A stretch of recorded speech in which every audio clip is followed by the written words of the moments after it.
Next is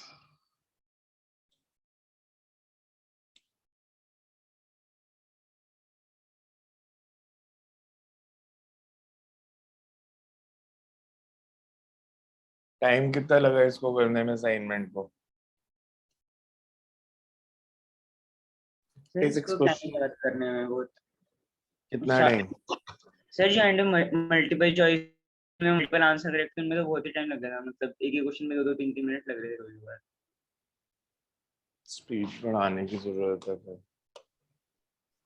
A particle is moving with uniform acceleration along a straight line. Velocities at A and B are given. Midpoint M is midpoint. T1 is time taken to go from A to M. T2 is ये तो free के number हमें simple दिए।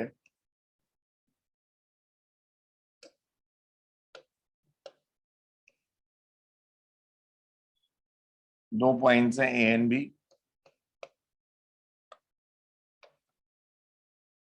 ये mid point है। इधर velocity दी है 7 metre पर सेकेंड, इधर वेलोसिटी दी है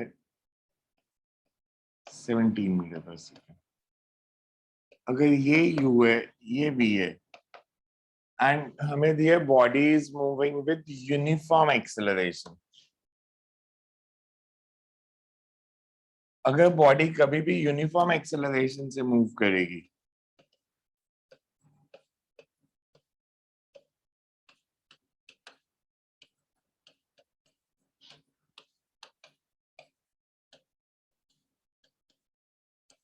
तो जो मिड पॉइंट पे वेलोसिटी होगी that will always be u square plus v square by 2।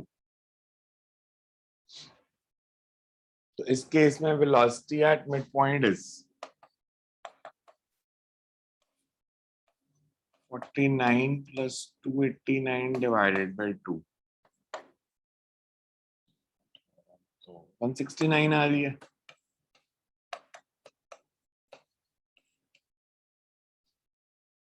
सो ये मिड पॉइंट है m। तो मिड पॉइंट पे जो वेलोसिटी है दैट इज 13 मीटर पर सेकेंड। ये t1 ये t2, t1 is 6 by a, t2 is 4 by a।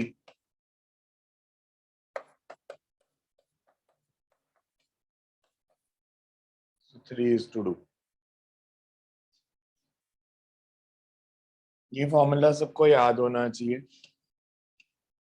इसको सॉल्व करोगे तो टाइम लगेगा। ये सिंपल है, यहाँ पे जो मैंने फॉर्मूला लगाया that is t is equals to v minus u by a। So 13 minus 7 6, 6 by 17 minus 13 by a। So 3 is to 2 ratio आ रही है। क्लियर है सबको?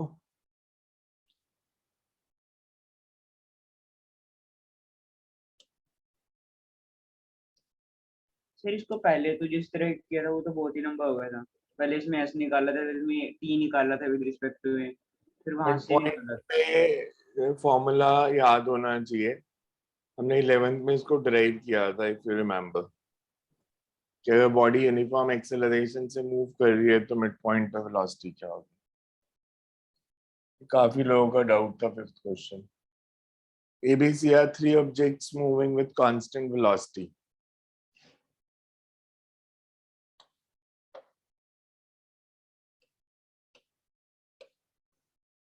Speed of A is 10 meter per second in direction of PQ.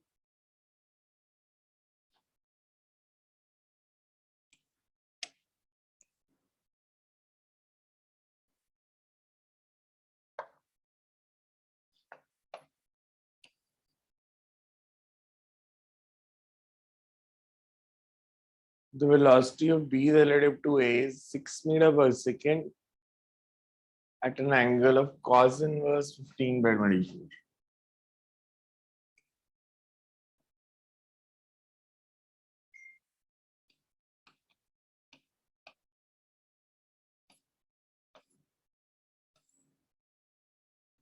Cos theta is 15 by 24.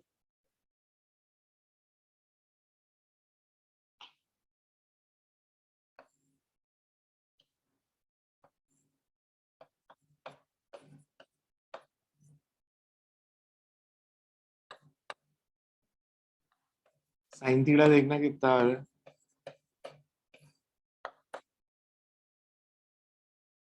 Sine theta की value and velocity of c relative to b is 12 meter per second in direction of qp.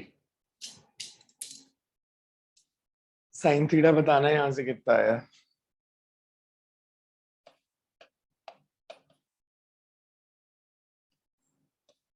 Fifteen over under root of 351।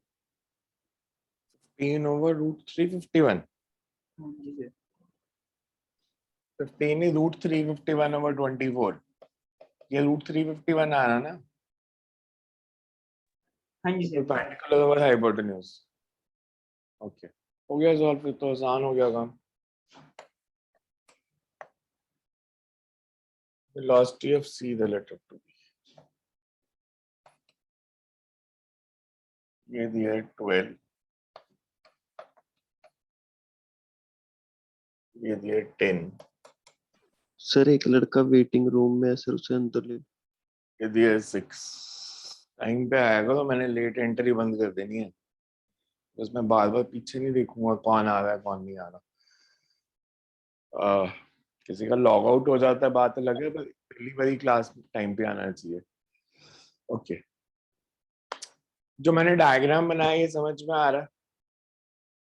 मेरे को बताना है क्या है? मेरे को बताना है सी की वेलोसिटी दिया क्या है। मेरे को ए की वेलोसिटी दी है, मैं इसको अगर एक्स एक्सिस मान लूं तो 10 आई कैप। ये भी छोड़ो, क्या दिया है, ये दिया है कुछ, इसकी वैल्यू दी है। मेरे को वी बी ए दी है,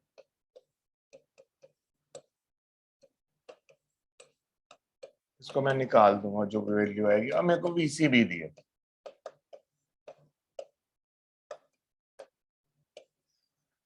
अगर अब देखो मैं इन तीनों इक्वेशंस को ऐड कर दूं, V A plus V B minus V A plus V C minus V B, क्या बचा? अगर मैं इन तीनों इक्वेशंस को ऐड कर दूं तो क्या बचेगा? सर वीसी रह जाएगा। वही पूछा था, वही तो पूछा था। इन तीनों को ऐड ही तो करना है बस। अब हमें वी ए दिया है इट्स 10 आई, वीसी भी दिया है इट्स माइनस 12 आई, तो सिर्फ यही निकालना है वी बी ए। इसके दो components, this is V B A cos theta I cap plus V B A sine theta J cap. So we can say that VC is VA plus VBA plus VCA, VCB. So this is VA plus VB minus VA plus VC minus VB. सिर्फ question आपने एक बार frame कर लिया अगर ठीक से उसका data, तो फिर तो कुछ मुश्किल ही नहीं है।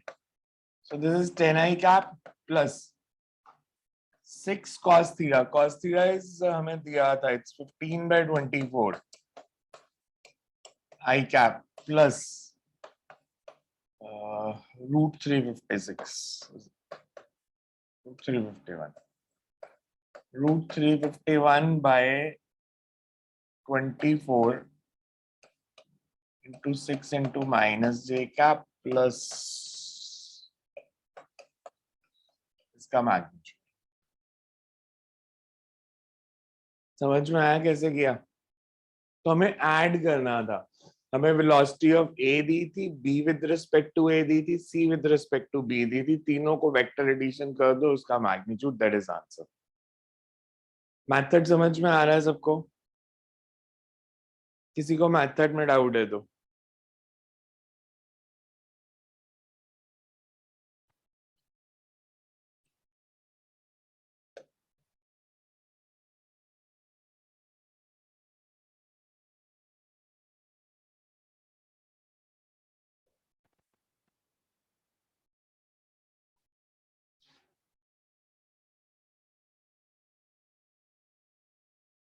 In the diagram shown, displacement of particle is given as a function of time.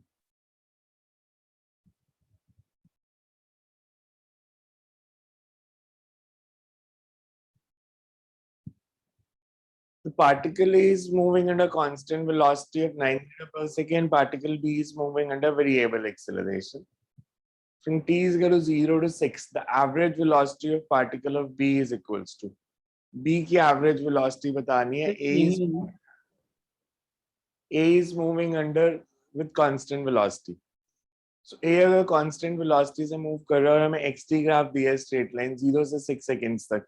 6 seconds में distance travel कितना हो जाएगा? 54. Because अगर A की बात करें सिर्फ A की,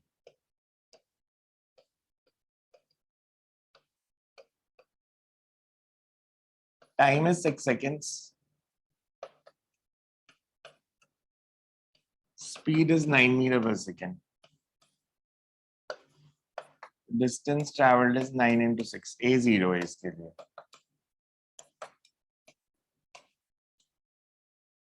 अगर हम B की बात करें उसकी वेरिएबल एक्सेलरेशन है, डिस्प्लेसमेंट उसकी भी सेम है. आप सिंपल ग्राफ से कर सकते थे कि दोनों की बिकॉज सेम टाइम में सेम डिस्प्लेसमेंट है तो एवरेज वेलोसिटी सेम ही आनी है. For B, x is 54 and time is 6. So average velocity is total displacement upon total time. So it will be 9 meter per second.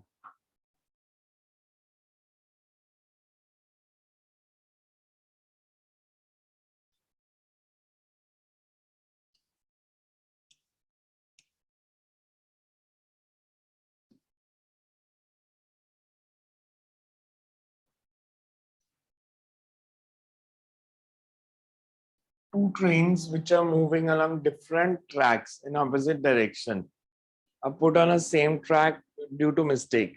The driver, on noticing mistakes, starts slowing down the trains when they are 300 meter apart. Separation between the trains. इसकी velocity को दिया it reduces from 40 to 10. Sorry, 40 to 0 in 10 seconds.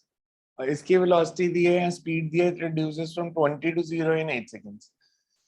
तो हमें दोनों की acceleration पता है. Sir हम इसमें डायरेक्टली 300 माइनस दोनों का एरिया नहीं कर सकते, सम दोनों के एरिया वैसे भी कर सकते हो. So basically इसकी 40, इसकी 10, तो इसकी acceleration कितनी आ गई? 4. इसकी acceleration आ गई 2.5 retardation. इसका distance traveled 40 minus half AD square. इसका नहीं सॉरी इसकी इनिशियल स्पीड हाँ ठीक है 40. So 40 into 10 minus half AD square. इसका भी ऐसे ही कर देंगे एंड 300 में से माइनस कर देंगे, पर रिलेटिव से नहीं करना बिकॉज अगेन एक 8 सेकेंड्स के बाद रुक रही है और एक 10 सेकेंड्स के बाद रुक रही है. दूसरा मेथड कि आप एरिया अंडर द ग्राफ निकाल लो, ये कितना डिस्टेंस ट्रैवल करके रुकी. इसका हमें पता है कि ट्रैवल्स अ डिस्टेंस x1, इसने डिस्टेंस ट्रैवल किया x2 या ऑपोजिट डायरेक्शन में x2. इसका एरिया आ जाएगा हाफ 40 into 10 200. इसका एरिया आ जाएगा हाफ 20 into 8 और 300 में से माइनस कर दो. ये तो इजी क्वेश्चन था ये वाला. तो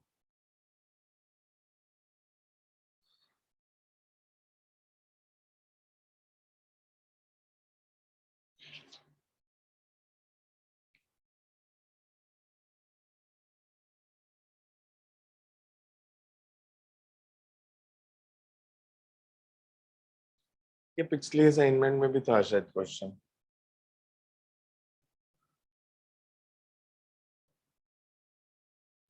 सर आपने एक बार 11th में भी करवाया था लेकिन इनका कंसेप्ट भूल गया था.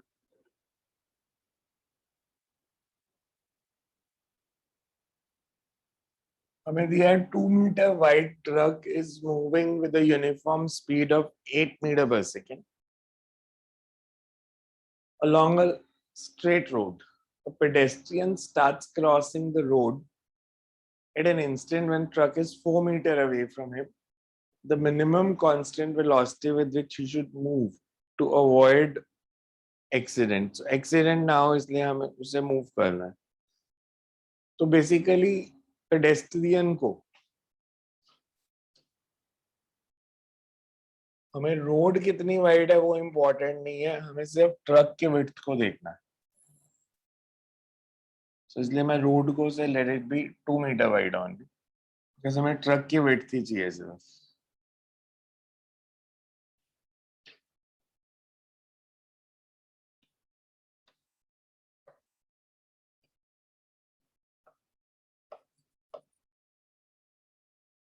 ट्रक मूव कर रहा है 8 मीटर पर सेकेंड से.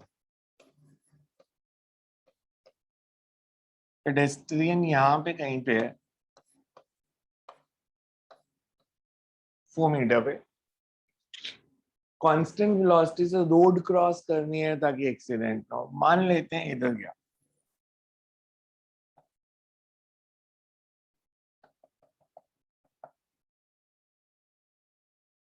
कि वो at an angle theta move किया तो उसने ये जो डिस्टेंस ट्रैवल किया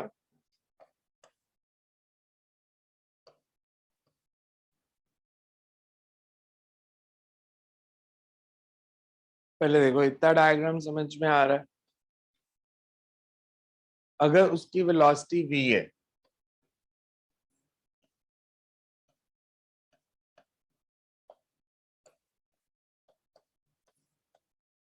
मैं आपसे सिर्फ ये डायग्राम बना के पूछूं पेडेस्ट्रियन के लिए time taken to cross the road.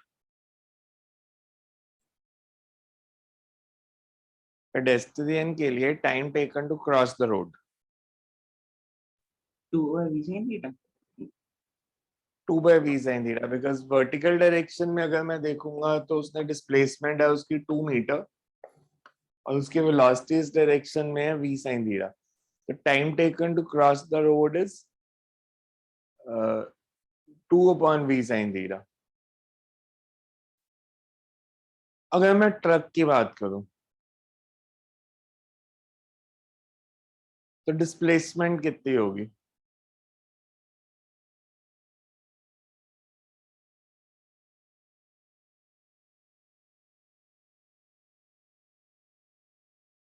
Truck के लिए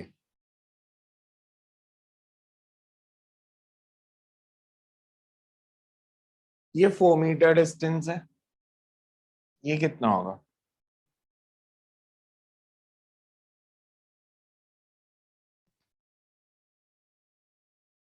v cos theta into t.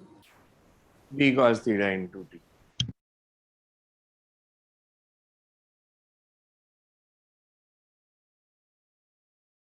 ये डिस्टेंस जो है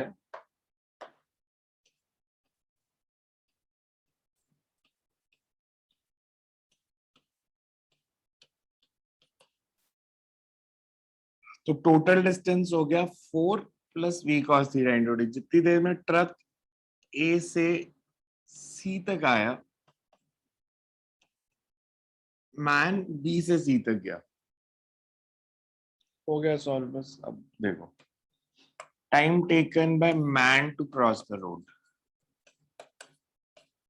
मैं ऊपर वो स्टोरीज ने लिख रहा है कि moves with velocity v at an angle theta with horizontal वो सब डायग्राम में दिखा दिया. Time taken by man to cross road. Basically cross road मतलब ट्रक की विड्थ को ही क्रॉस करना. उसके आगे खाली सड़क जितनी मर्जी हो.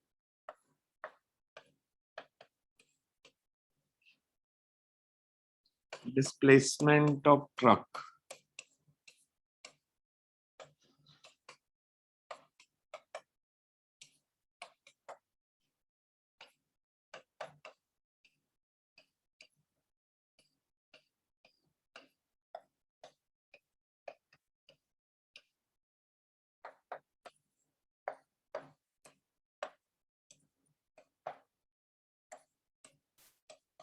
ऐसे लिख सकता हूं.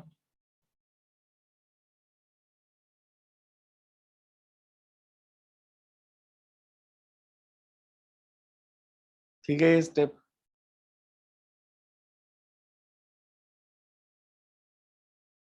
ठीक है या नहीं ठीक? अब हाँ जी. इसकी वेलोसिटी है 8 मीटर पर सेकेंड. इसको भी इस पॉइंट से यहां तक सेम ही टाइम लगना. तो मैं इसको ऐसे भी लिख सकता था time taken bye truck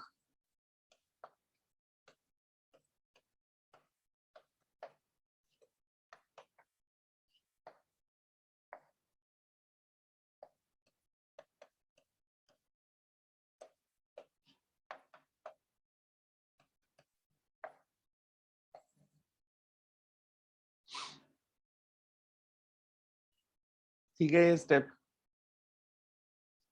sir displacement over velocity sir displacement का थोड़ा घूम है सर इसमें 4 vt cos 4 plus vt cos theta जो डिस्प्लेसमेंट थी वो 4 plus vt cos थीटा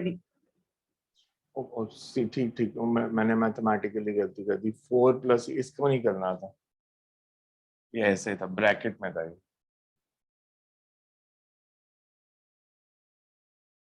ऐसे था ठीक है वो मैथमेटिकली करेक्ट करना पड़ेगा because this will come out to be then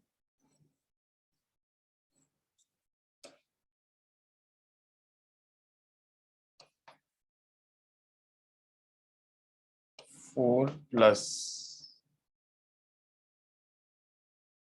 B cancel हो गया 2 cot थीटा और टाइम कितना लगेगा displacement upon velocity of truck basically ये यहां से जो टाइम आएगा और ये टाइम ये दोनों इक्वल होंगे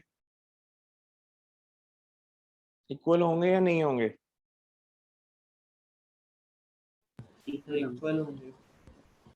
इक्वल होंगे 4 plus 2 cot theta by 8 and this should be equals to 2 by v sin theta तो v sin theta कितना आ गया 16 upon 4 plus 2 cot theta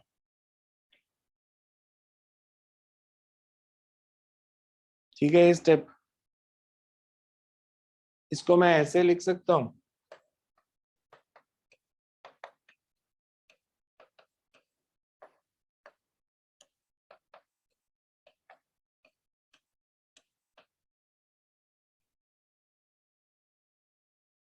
लिख सकता हूं या नहीं लिख सकता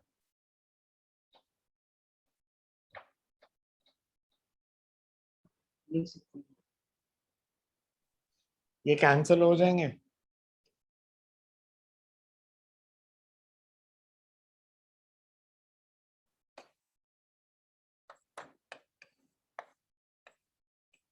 हमें बताना क्या था इसकी वैल्यू मिनिमम कब होगी इसकी वैल्यू मिनिमम होगी जब डिनोमिनेटर मैक्सिमम होगा और डिनोमिनेटर की मैक्सिमम वैल्यू कितनी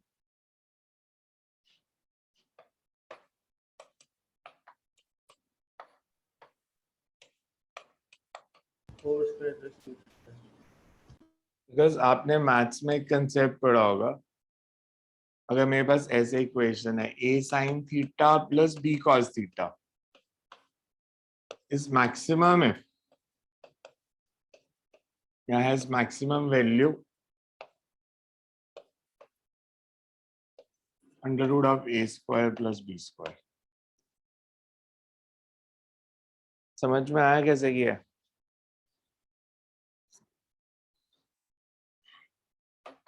तो 16 divided by 16 plus 20 or 420 क्या आंसर आ गया 16 by root 20 ध्यान से देख लो इसको एक बार एग्जाम में ये तो नहीं आएगा बिकॉज ये एडवांस आ चुका है हाँ जी क्या पूछो दोबारा वो बिल्कुल स्ट्रेट क्यों नहीं मूव करता है एट एन एंगल क्यों मूव करेगा ट्रक के साथ आप कभी भी सीधा जाके तो लाइट कोलिजन अवॉइड नहीं करोगे ना यार ये तो बहुत सिंपल है ऐसे जाएगा तो ट्रक उस तक जल्दी पहुंच जाएगा इधर जाएगा तो भी ट्रक जल्दी पहुंच जाएगा उसको इधर ही जाना है सड़क पे अगर आप चल रहे हो और ट्रक आ रहा है आप कभी भी ऐसे दौड़ोगे ना तो कोलिजन के चांस ज्यादा होते हैं तो एंगल पे ही जाना है दैट इज लॉजिक और what you call common sense वो पेपर में थोड़ी देंगे कि वो एंगल पे जाएगा वो तो आपको सोचना है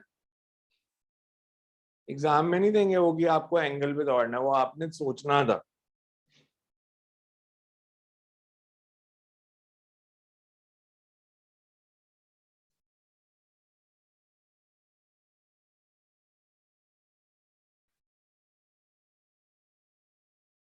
if some function say x varies linearly with time and we want to find the average value in a given time interval can be directly found by xi plus xf by 2 where xi is initial value xf is final value The x and y coordinates of a particle moving in xy plane are given as x is equal to 2t square and y is equal to 3 by 2t square.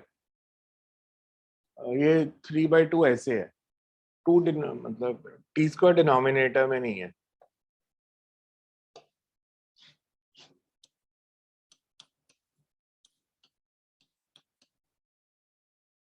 t square numerator में ही होगा. The average velocity of a particle at time interval t is equal to 1 to t is equal to 2 seconds. Average velocity बतानी है. ये किसका नहीं हुआ? ये easy question था ये तो. सर हो गया सही। y को बेसिकली डिस्प्लेसमेंट दी है.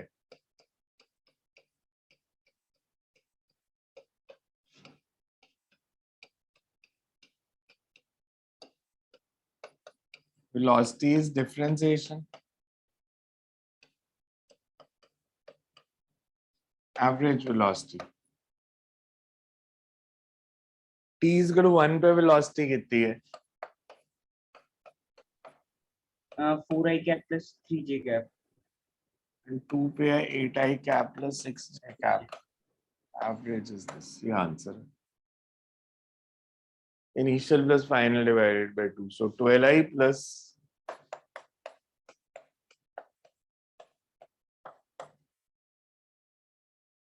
6i plus 4.5j.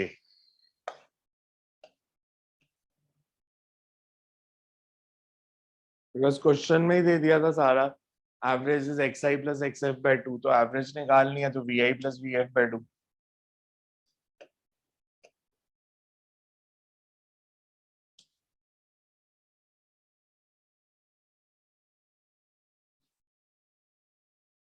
सर एक बार 13 क्वेश्चन भी था, एक बार उसका मीनिंग समझा दो।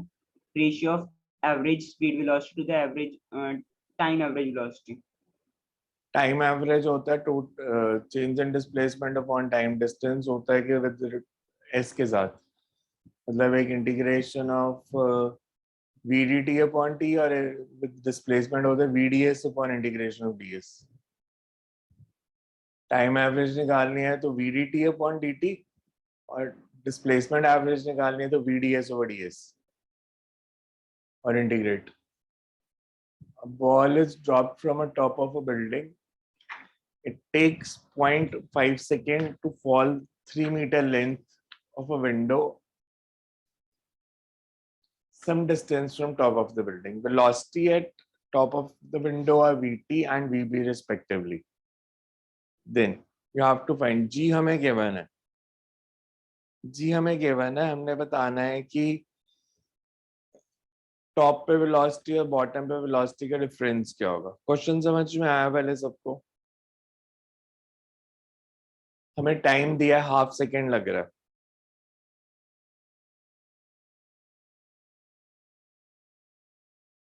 ठीक है, क्वेश्चन समझ आ रहा है?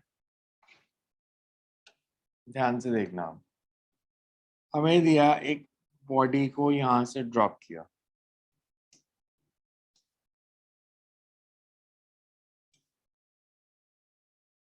और इसमें एक विंडो है.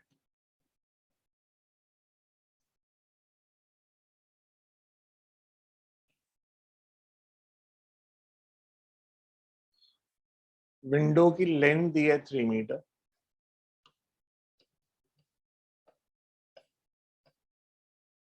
इसको क्रॉस करने में टाइम लगा हाफ सेकेंड.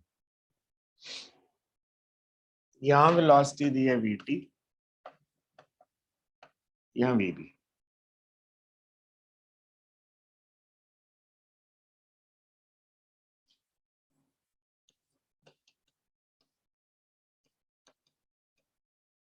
हमें यही डेटा गिवन है. मैं इस डेटा से ऐसे लिख सकता हूं,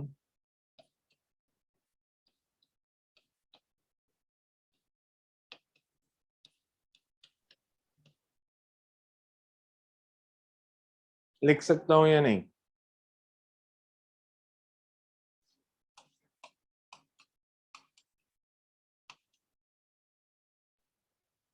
हाँ जी b minus u is equal to 80, तो मेरे पास ये वैल्यू आ गई। मैं इसी डेटा से ये भी लिख सकता हूं,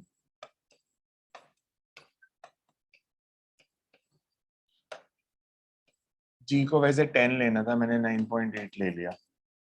10 लेंगे तो दिस वुड बी 5, इधर 10 लेंगे तो इट्स 60, 2 into 3 660, बिकॉज क्वेश्चन में दिया था g को 10 ले लो। तो 10 लूंगा तो vb माइनस vt 5 है, vb square minus vt square, इसको मैं ऐसे भी लिख सकता हूँ, this is vb minus vt into vb plus vt, this is 60, इसकी वैल्यू 5 है, तो vb प्लस vt कितना हो गया?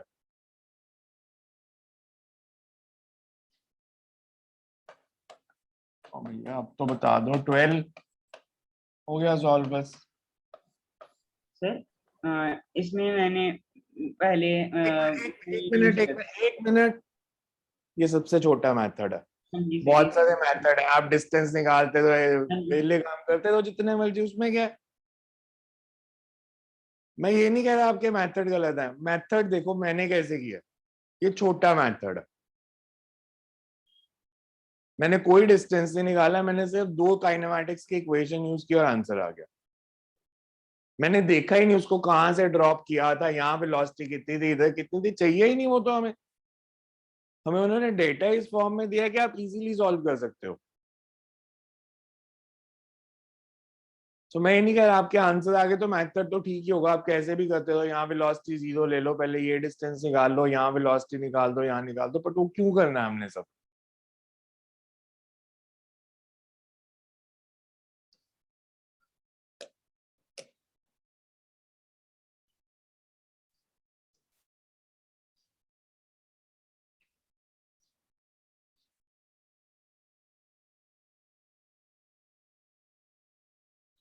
हमें दिया है disk in which several grooves are cut along the chord from point A is arranged in vertical plane, मतलब ऐसे वर्टिकल है ये disk, it's arranged in vertical plane. Several particles start slipping from A along grooves simultaneously. Assume friction and resistance to be negligible. Time taken in reaching edge of the disk, मतलब A से D जाने का time, A से C, A से B, A से E, सारे time निकालने हैं हमने, और बेसिकली फॉर्मूला बनाना है कि if it moves at some angle, so what will be the time taken? Theta पे डिपेंड करेगा। अगर मैं एक डिस्क को सिर्फ एक कॉर्ड बनाऊं, if I draw just one disk और इसमें मैंने एक कॉर्ड बना दी,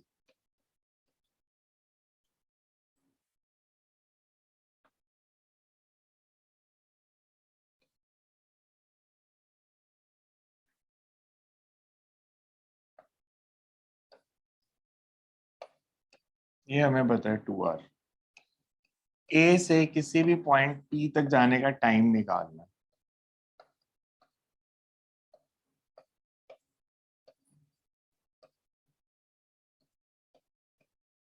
फ्रिक्शन है नहीं,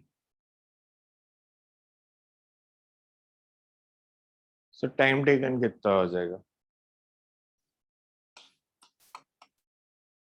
Because initially it's released from rest.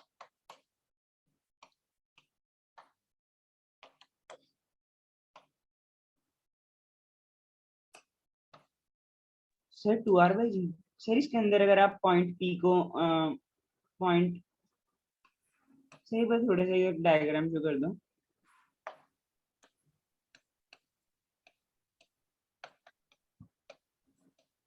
So time taken is independent of theta. Sir इसके अंदर अगर आप पॉइंट पी को नीचे lower most point of circle से ज्वाइन करो तो राइट एंगल ट्रायंगल हो जाएगा ना। मैंने क्या किया यार, length of chord 2r cos theta होती है, उसको पुट कर दो, बस आंसर आ गया। So under root 2s by a. So time taken is independent of theta. पिछली असाइनमेंट में भी था क्वेश्चन, 30 क्वेश्चंस वालों में। So time taken will be same for all.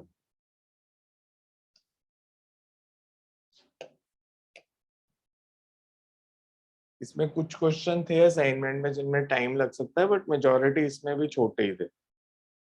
तो इसलिए ओवरऑल जो आइडियल टाइम था इस पूरी असाइनमेंट को सॉल्व करने का, दैट शुड बी से 1.5 आवर से थोड़ा सा ज्यादा कह सकते हो, 90 मिनट्स टू 100 मिनट्स इसके आसपास टाइम लगना चाहिए था, but maximum should be 100. 21. A particle is projected from a point on a surface on a smooth inclined plane. Simultaneously, another particle is released on a smooth inclined plane from same position. एक को project किया perpendicular P को, and Q is released. P and Q collides after T. The speed of projection of P is. If they collide after time T, what will be the speed of projection?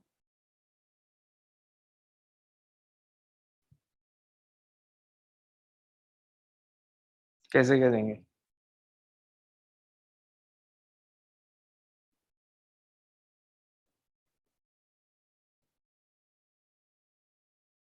हमें जो diagram दिया है उसके accordingly इसको कैसे कर सकते हैं?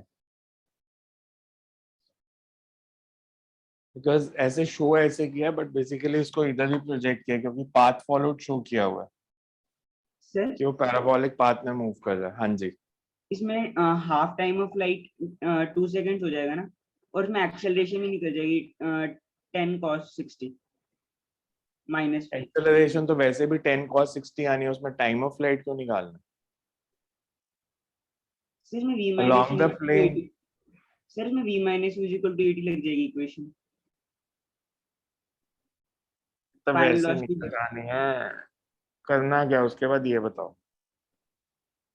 सर एक्सेलरेशन निकल जाएगी, फाइनल वेलोसिटी 0 ले लो, और यार एक्सेलरेशन तो जी के कंपोनेंट्स ही बनाने हैं, और थोड़ी कोई एक्सेलरेशन है वो क्यों निकालनी है?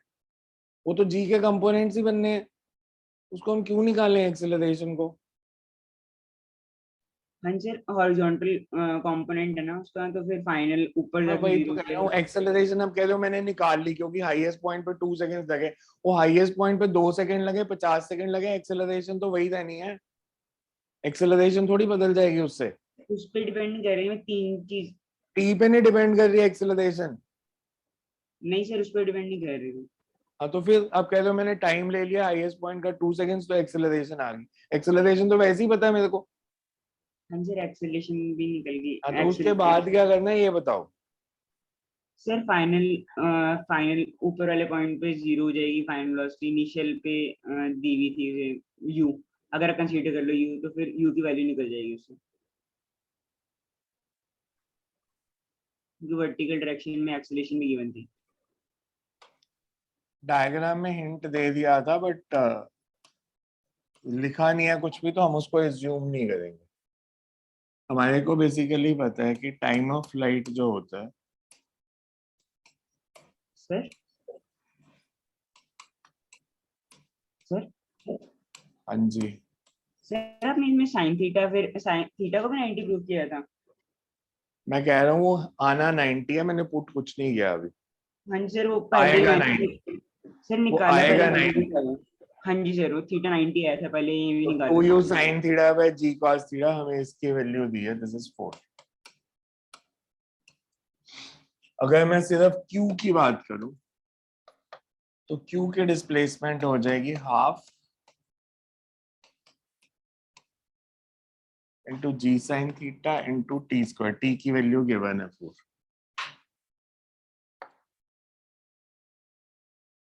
इंक्लाइन प्लेन पे रेंज का फॉर्मूला बताओ.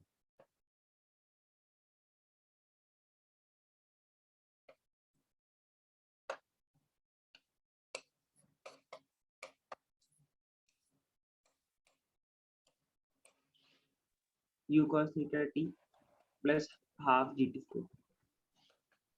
Half G T square half G sine theta into T square. यहां से प्रूव हुआ दैट u cos थीटा 0 है.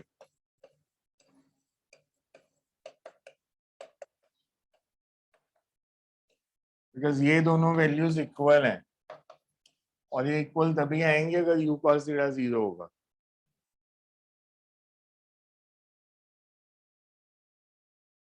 थीटा 90 होगा.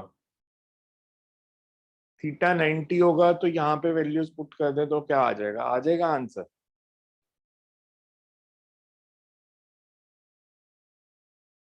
ये cos 60 है सर, ये सेम नहीं है, दिस इज 60.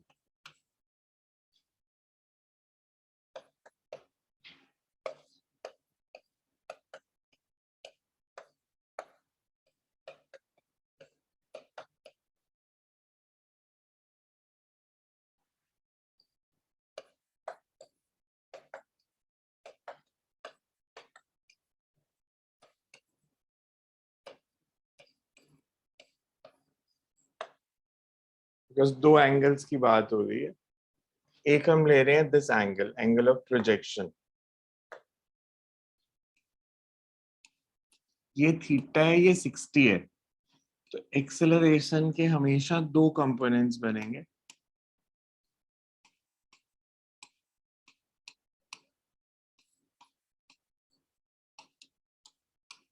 D sign 60. तो इसको आप थीटा डैश कर दो और एक एंगल है, इसको प्रोजेक्ट किया एट एन एंगल थीटा. ये इधर भी चेंजेस आएंगे, changes in a sense because दोनों थीटा सेम नहीं है. यहाँ पे ये थीटा डैश है, acceleration along the inclined plane. Answer उससे नहीं बदलेगा, बट ये दो अलग थीटा है. ये एंगल ऑफ प्रोजेक्शन है, ये एंगल ऑफ इंक्लिनेशन है. तो यहाँ पे एंगल ऑफ इंक्लिनेशन है, ये एंगल ऑफ प्रोजेक्शन है. आंसर सेम ही आएगा बिकॉज वो सब कैंसिल हो जाना है, U cos C double E term. तो देखो आ रहा है समझ कैसे किया.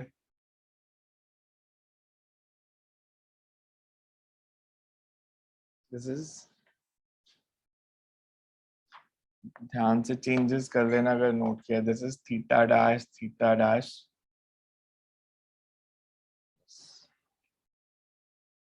Next,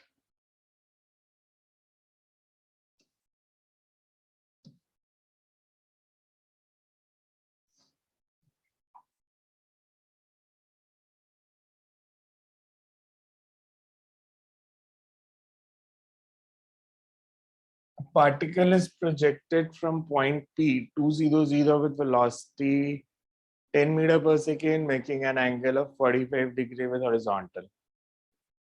Plane of projectile passes through horizontal line PQ, which makes an angle of 37 degree with positive x-axis. XY plane is horizontal. Coordinates of the point where particle will strike line PQ is. हाँ जी, कैसे करेंगे? Sir इसका मतलब ही समझ में नहीं आया था इस क्वेश्चन में. A particle is projected from a point 200, x axis से प्रोजेक्ट किया. मैं डायग्राम बनाता हूँ एक.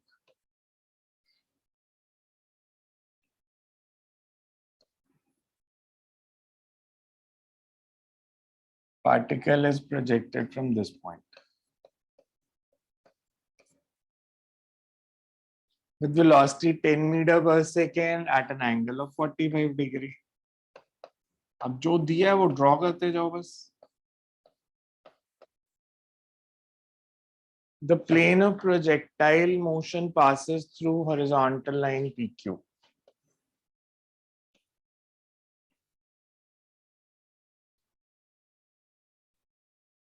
Which makes an angle of 37 degree with x-axis. XY plane is horizontal, the coordinate of a point where the particle strikes. इस point के coordinates बता दें. P1 करो अब जिनका नहीं हुआ. Find coordinates of point P1. 200 से प्रोजेक्ट किया तो P1 के coordinates क्या होंगे?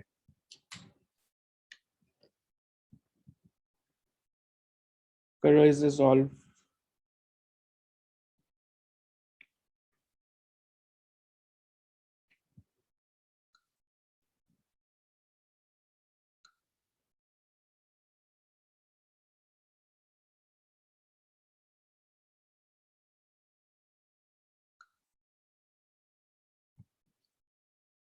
बताओ मेरे को आंसर क्या आया.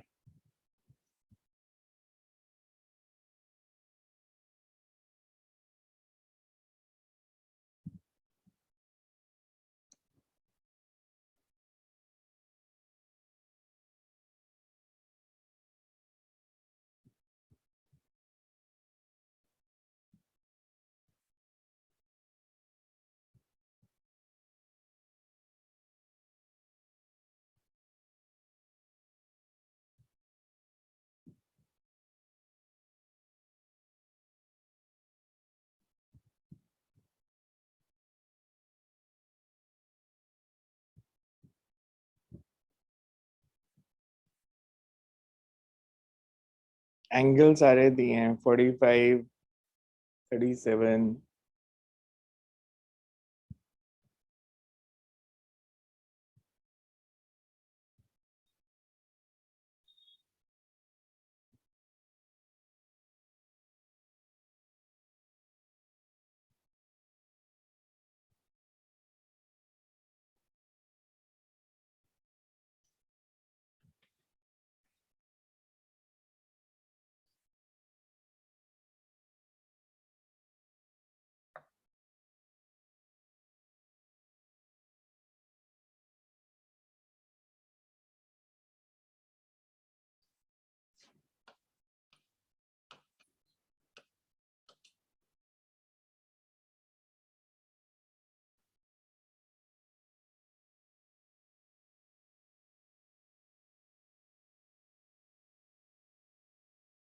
लैंग्वेज ध्यान से पढ़ लेना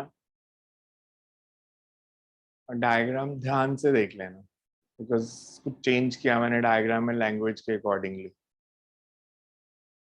उसी की वजह से प्रॉब्लम आ गई थी.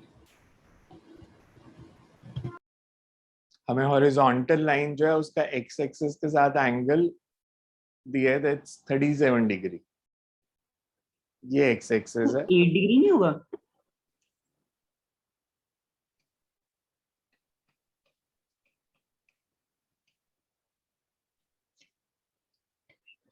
सर ये मैं आपने करेक्शन भी किया वाले क्वेश्चन में ये भी? अब ध्यान से डायग्राम देखो. हॉरिजॉन्टल के साथ 45 का एंगल, हॉरिजॉन्टल का एक्स एक्सिस के साथ एंगल 37, ये दिया क्वेश्चन में. बिकॉज हमें एक्स एक्सिस के साथ एंगल 45 नहीं दिया. Making an angle of 45 degree with horizontal, और फिर हॉरिजॉन्टल का दिया, it makes an angle of 37 degree with positive x axis.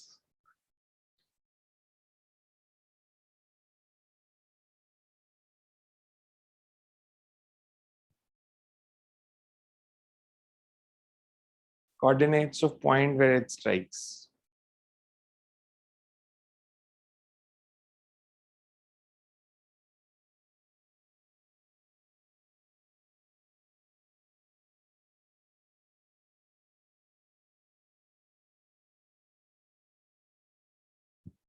क्या है आंसर?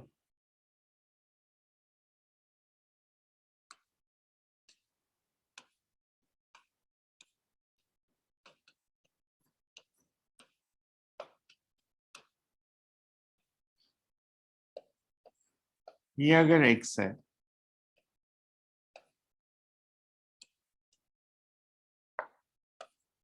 ये y है, इसके कोऑर्डिनेट्स हो जाएंगे x+2 और y.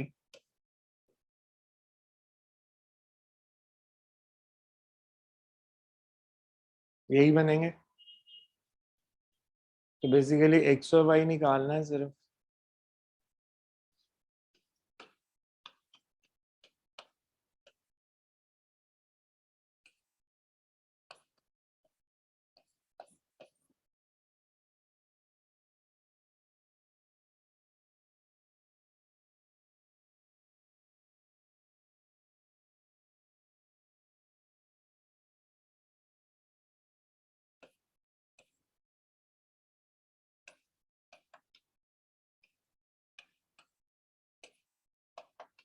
ऐसे लिख सकता हूं मैं.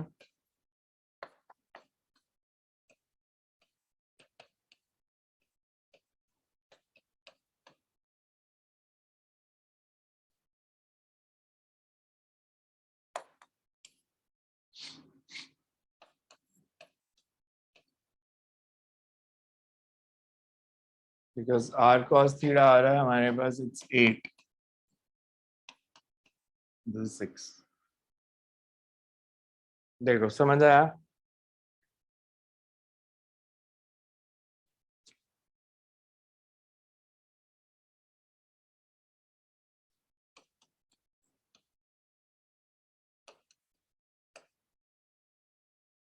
समझ आया या नहीं आया?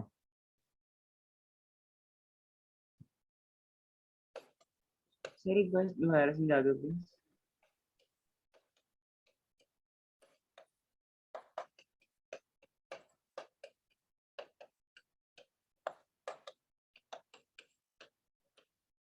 उसने कहा ये हॉरिजॉन्टल है, ये हॉरिजॉन्टल है, मतलब ये डायग्राम को आप ऐसे घुमा सकते हो। उसने हॉरिजॉन्टल को ही ट्विस्ट कर दिया डायग्राम बनाते हुए। अदरवाइज ये हॉरिजॉन्टल है, ये हॉरिजॉन्टल है, तो रेंज का फॉर्मूला तो यही रहेगा, along horizontal range is used for sin 2 theta by g। Range निकाल लिया, r cos थीटा निकाल लिया, r sin थीटा निकाल लिया, उसके बाद तो ट्रिग्नोमेट्री लगाई है। सिर्फ क्वेश्चन ऐसे दिया था कि हॉरिजॉन्टल ऐसे बनाने की जगह ऐसे बनाया, तो उससे आंसर नहीं बदलेंगे ना। रेंज का फॉर्मूला तो सेम ही रहेगा, use for sin 2 theta by g along horizontal। Horizontal given है तो इसमें एक्सेलरेशन का भी फर्क नहीं आएगा ना, हमें जी लेनी पड़ेगी एक्सेलरेशन तो वर्टिकली होगी हॉरिजॉन्टल के परपेंडिकुलर, एक्सेलरेशन है तो हॉरिजॉन्टल के परपेंडिकुलर ही रहना है, वो तो वही रहेगी जी।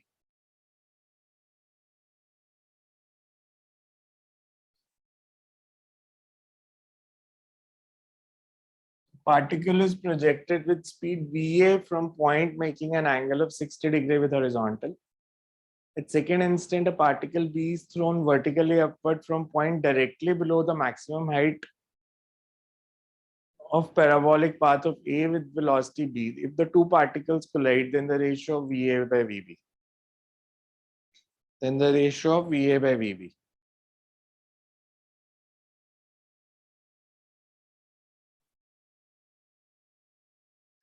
हमें दिया particle is projected from point A with speed va from a point making an angle of 60 degree with horizontal.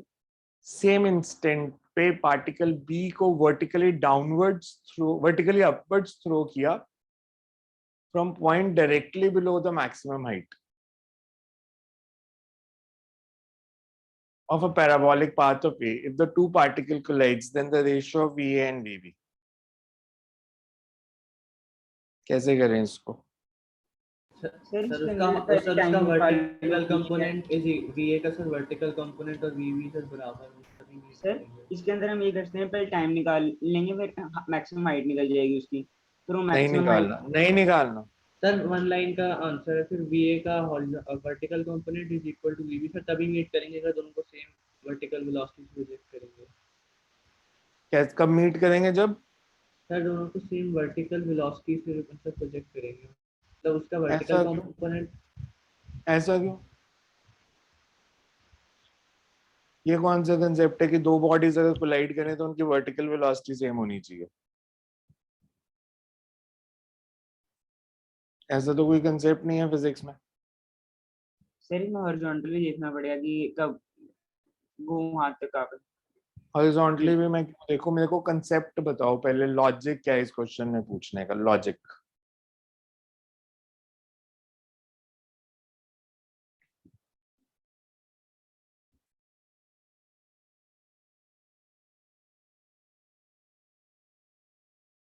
इस क्वेश्चन में लॉजिक यूज्ड क्या है?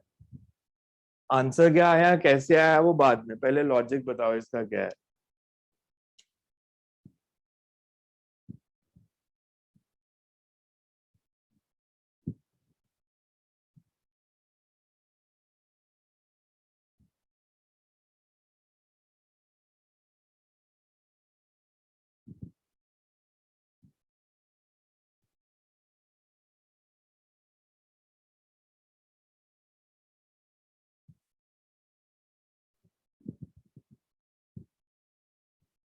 अगर कोलिजन हुई तो कहां पे होगी?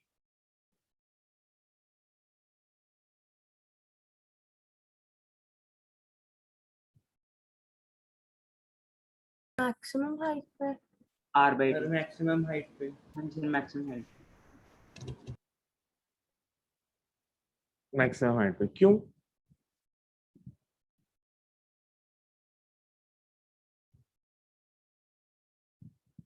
मैक्सिमम हाइट पे क्यों? कि उसको मैक्सिमम हाइट के नीचे वाले पॉइंट से वर्टिकली अपवर्ड थ्रो करोगे। बिकॉज हमने बी को वर्टिकली अपवर्ड्स फेंका था, हमारे को ये डायग्राम के बारे में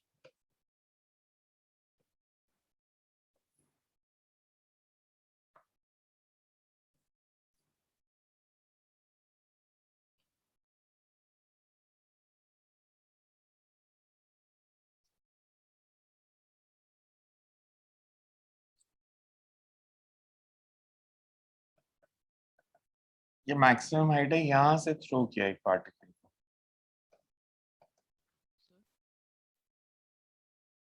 तो इसको बिकॉज वर्टिकली फेंका है, तो इसका पाथ तो यही है। कोलिजन होनी है तो यही हो सकती है, यही पॉइंट है जहां से वो दोनों क्रॉस कर रहे हैं। तो इसका मतलब ये है जितने टाइम में ए पहुंचा इस पॉइंट तक, सेम ये भी आ गया यहाँ पे।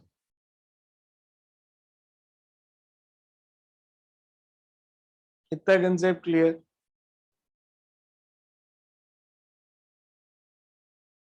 इतना कंसेप्ट क्लियर है, इसमें डाउट है?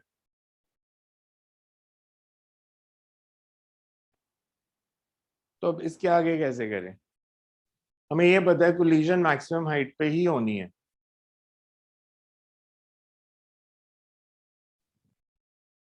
एक्सक्यूज मी अगर सर। कोलिजन मैक्सिमम हाइट पे ही होनी है तो वीए बाय वीबी की रेशो कैसे निकलेगी?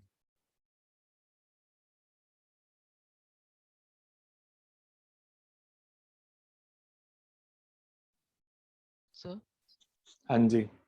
सर जैसे अगर हम वी ए की पहले टाइम ऑफ असेंट उसके कैलकुलेट करके उसके साथ इक्वेट कर दें, जब ए मतलब टाइम निकल गया तो उससे मतलब मैंने लिखा था V A sine 60/g equal to V B by G, तो उससे V A by V B सीधा ही आ गया। एक minute, V A sine 60 by sir G. V A sine 60 by Z time of ascent किसके इक्वल? सर उसके ए के वी बी बाई जी, अगर हम मानते हैं कि वो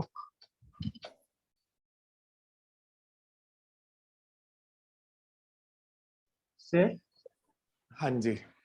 ये पॉइंट बी ग्राउंड पे नहीं है?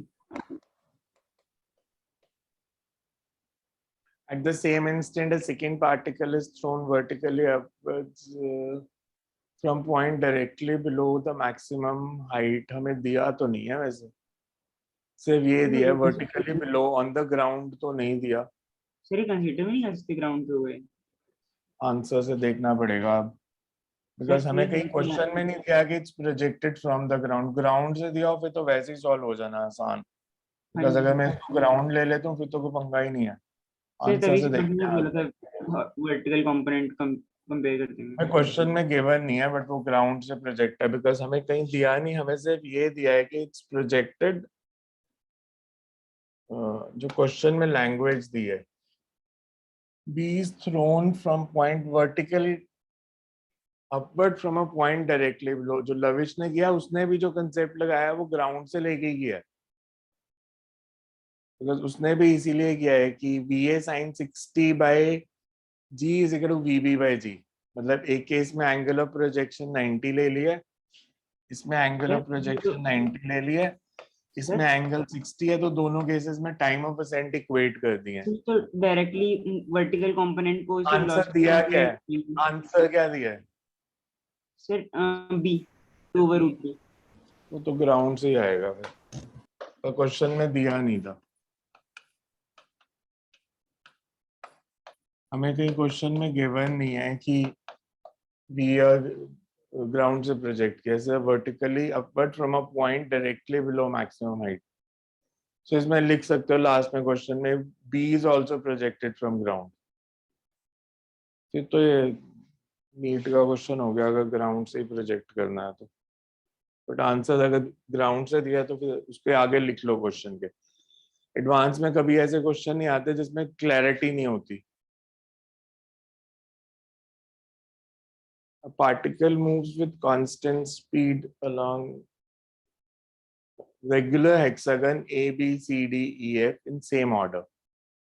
Magnitude of average velocity of particle for its motion from, अलग अलग दिए हैं। A to F average velocity कितनी है, A to B कितनी है, A to C कितनी है, सारी बतानी है। एवरेज वेलोसिटी, एवरेज वेलोसिटी हो जाएगा। ये किसका डाउट है?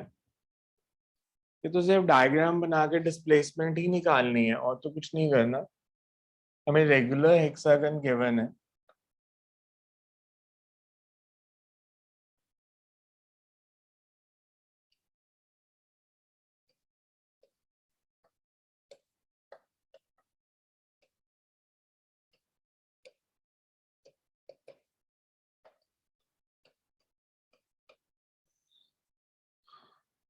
अगर मैं पूछूं average velocity from A to B, average velocity from A to B will be, it's moving with speed v, average velocity from a to b वो तो v आएगी, a to c निकालनी है तो डिस्प्लेसमेंट कितनी होगी a to c,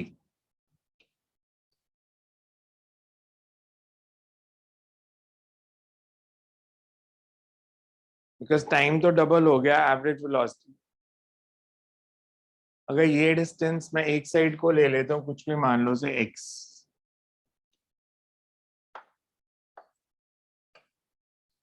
a to c निकालनी है, a to d भी निकालनी है और a to f निकालनी है।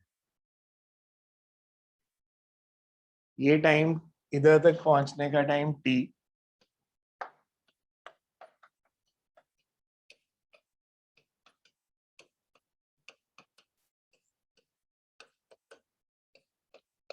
अब देखो इसकी average speed x bye 5t, इसकी x बाय t, तो ये अगर v है this will be v by 5, तो ये दो ऑप्शंस तो ठीक हो गई, ये ठीक है और ये भी ठीक है। अब दो चेक करने वाली रहेगी, a to d and a to c, a to c displacement कितनी आ रही है a to c,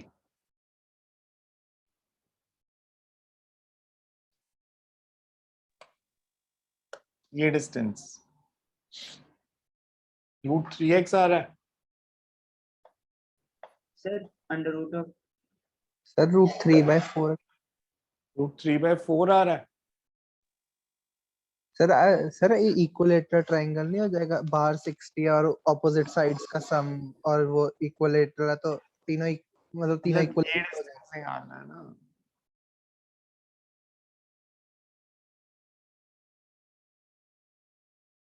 यार ये डिस्टेंस निकालना है तो मेरे पास सिंपल फॉर्मूला है हाँ जी सर, यही आया था अंडर रूट 3/2 भी आ गई थी इसमें।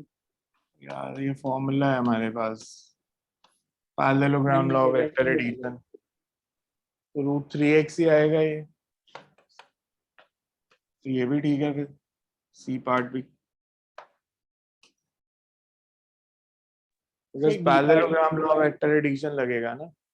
सर डी पार्ट लिए 2/3 भी आ रही थी। सो डी के लिए अगर गलत आता है तो फिर 3 ठीक है, ACD। हाँ जी, पीछे भी answer given.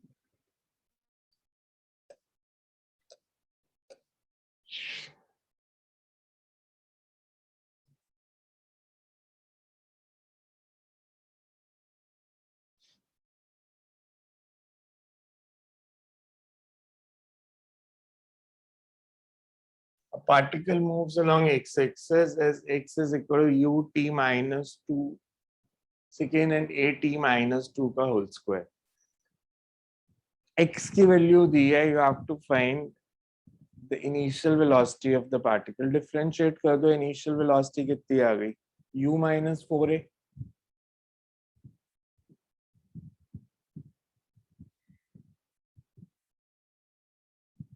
and you have to find other parts also, check करने पड़ेंगे।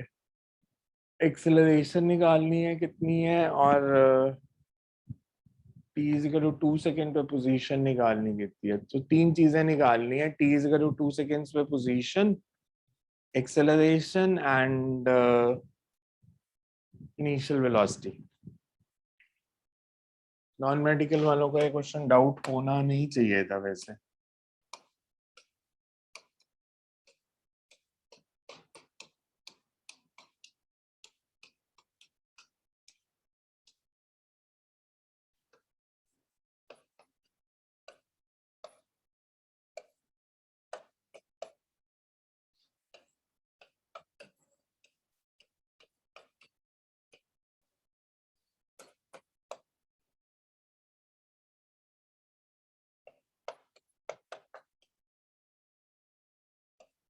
Initial velocity,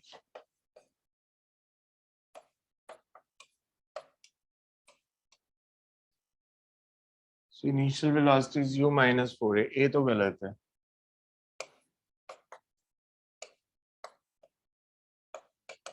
acceleration is dv by dt. Acceleration कितनी आ जाएगी dv by dt? इसको एक बार और डिफरेंशिएट कर दें तो 2a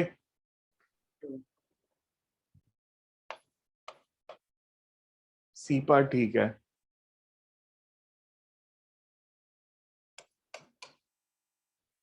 t is equals to 2 second because हमें आंसर से देखना है, ये चेक करना है. t is equal to 2 second, x is equals to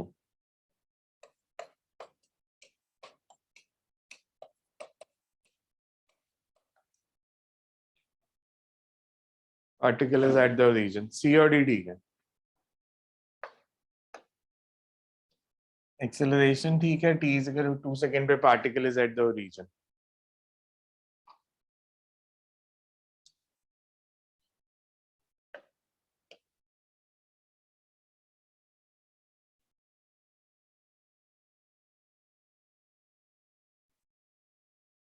Particle leaves region with initial velocity 3 cap and constant acceleration minus 1 cap minus 0.5 j cap meter per second square. Its velocity v and position vector r when it reaches the maximum x coordinate. Velocity v and position vector r when it reaches the maximum x coordinate.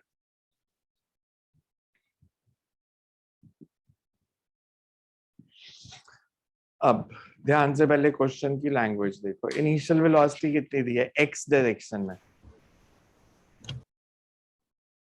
Initial velocity x direction में 3.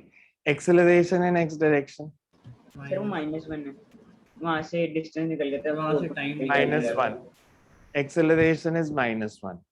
इसका मतलब x retarding है. x direction में velocity कम होती जा रही है. Maximum x coordinate होगा जब x डायरेक्शन में वेलोसिटी 0 हो जाएगी. Maximum x coordinate is when velocity in x direction is 0. तो जब वेलोसिटी इन x डायरेक्शन 0 होगी तो हमने पोजीशन वेक्टर बताना है कितना होगा. सर वो निकल वेलोसिटी इन x डायरेक्शन 0 हो रही है 3 सेकंड्स के बाद. हाँ जी सर, तो 3 सेकंड्स के बाद पोजीशन वेक्टर कितना होगा? 4.5 है कैप माइनस 2.25. सी ऑप्शन होगा. So the concept is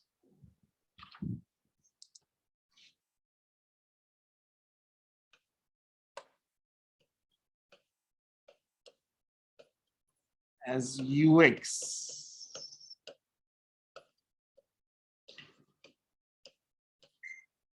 are oppositely directed.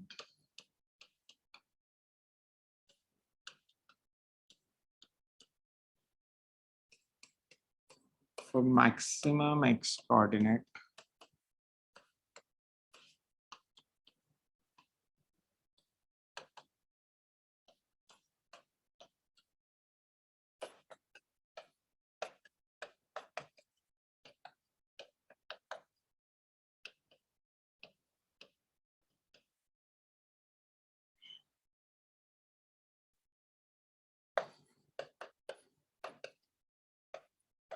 initial position vector 0, final position vector is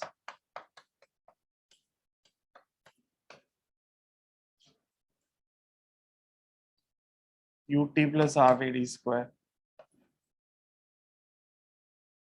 U is 3, t is also 3.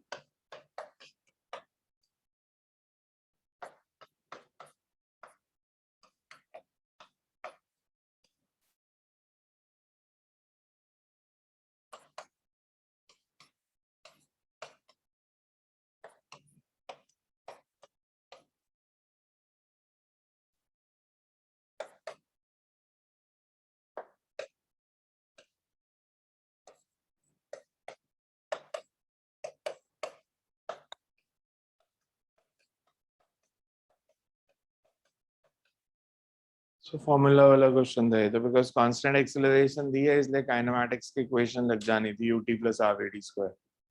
So t निकालना था सिर्फ हमको, फिर ut plus half ad square.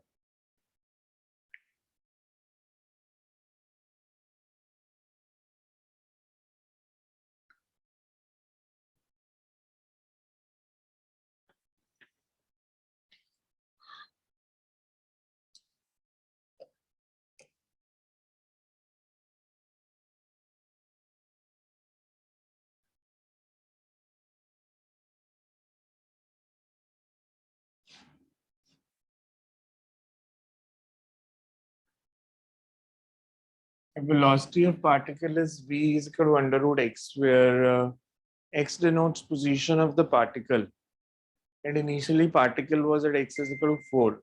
Then which of the following statement is correct?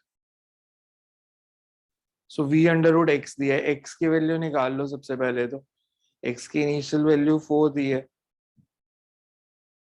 हमें basically check करना है t is equal to 2 seconds पे x की वैल्यू क्या है, आंसर से देखना क्या क्या चेक करना है, पार्टिकल की एक्सेलरेशन निकालनी है t इज इक्वल टू 2 पे, और particle will never go in negative direction from its starting position, वो x से पता चल जाएगा।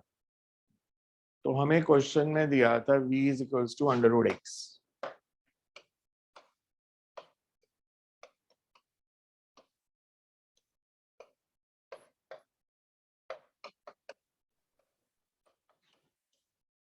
x की वैल्यू बताना क्या आई, मेरे को सॉल्व किया होगा जिन्होंने। हाँ जी sir, sir 2 root x is equal to t plus 4। x की वैल्यू पूछी मैंने, x की value t plus 4 whole square by 2। ये आ रही है। सर नीचे 2 अंडर रूट 2 ले लो स्क्वायर के अंदर। पक्का देख ले गलत ना करा दियो मेरा क्वेश्चन। सर अंडर रूट 2 में ही आ रही थी, अगर नीचे वैसे 2 था, स्क्वायर में नहीं था वो। मैं खुद ही कर देता हूँ यार, ऐसे सारा क्वेश्चन गलत हो जाएगा, कुछ गड़बड़ हो गई तो। इसकी इंटीग्रेशन हो जाएगी 2 अंडर रूट x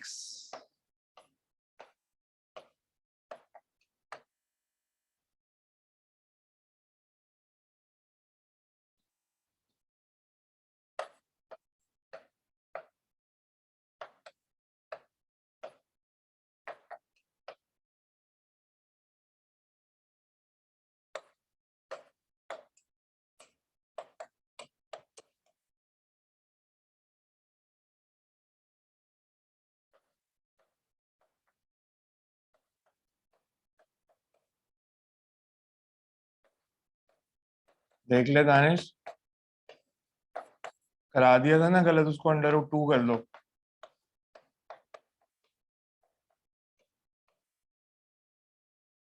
तो वही तो है, वो अंडर रूट 2 का है।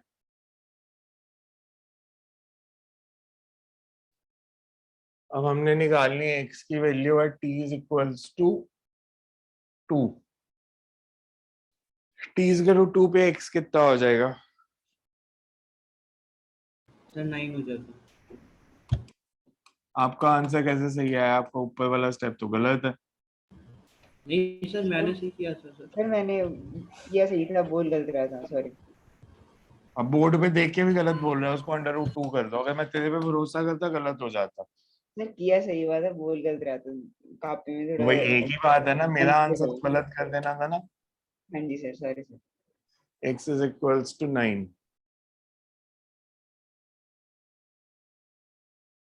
और दूसरा एक्सेलरेशन निकालनी है, तो एक्सेलरेशन के लिए v dv by dx कर दो।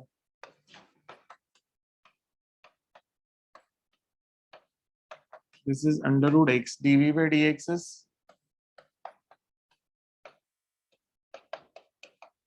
कांस्टेंट आ रही है, तो हो गए ऑप्शन सब तो। हाँ जी, अब बताओ कौन कौन सी ऑप्शन ठीक? ये ठीक है, ये भी ठीक है।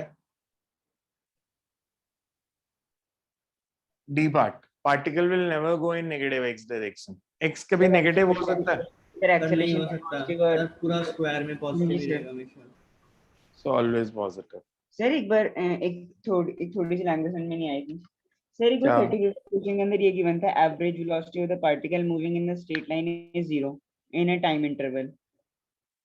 इट इज क्या नहीं आया? सर यहाँ पे एंड में एक इनफाइनाइट। 35th हमने कहाँ किया अभी? सर सिर्फ एक लाइन ही पूछ रहा था सर, यहाँ पे एंड में एक लाइन लिखी है, इनफाइनाइट मैं एक्सेलरेशन मेरे ख्याल से बताऊं ना, ये मेरे को बताना नहीं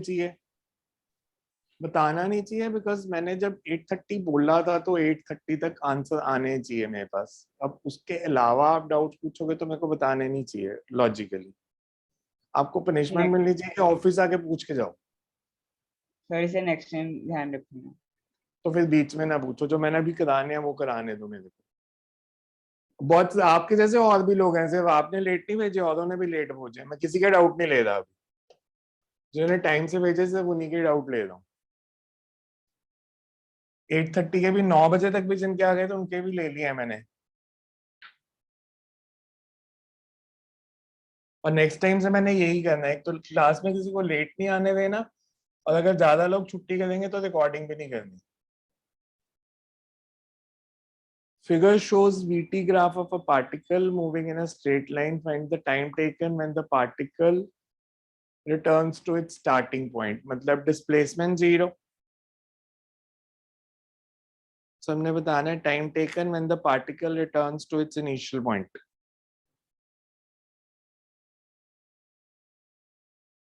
इस ग्राफ से निकलेगा या ग्राफ को भी और बनाना पड़ेगा?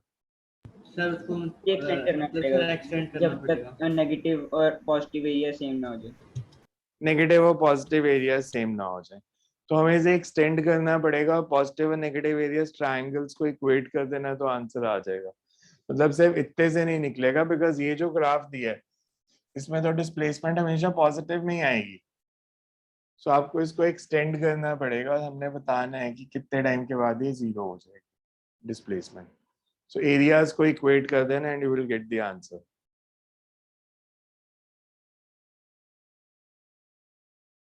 क्लियर है कैसे करना है? बिकॉज ये स्ट्रेट लाइन दिया है, इन्होंने इसको एक्सटेंड किया हुआ है एज ए स्ट्रेट लाइन। अगर मैं ग्राफ बना दूं,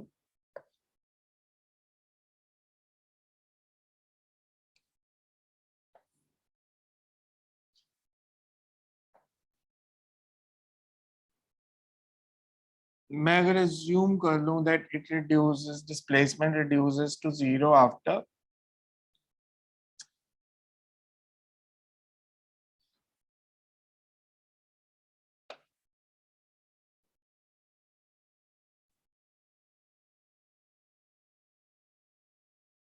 से यहां तक टाइम था 25।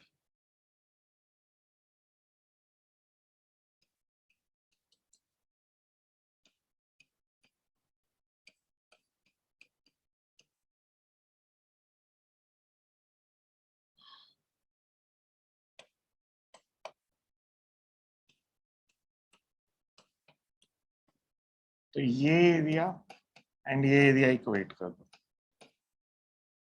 बिकॉज एक्सेलरेशन 4 दिया है हमारे को क्वेश्चन में, स्लोप से निकल रही है वो।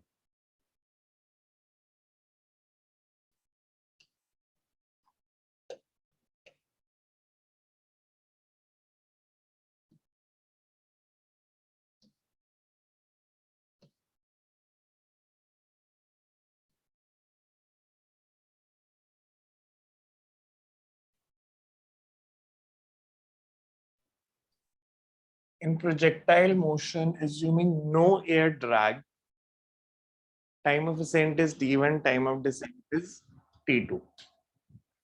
Horizontal displacement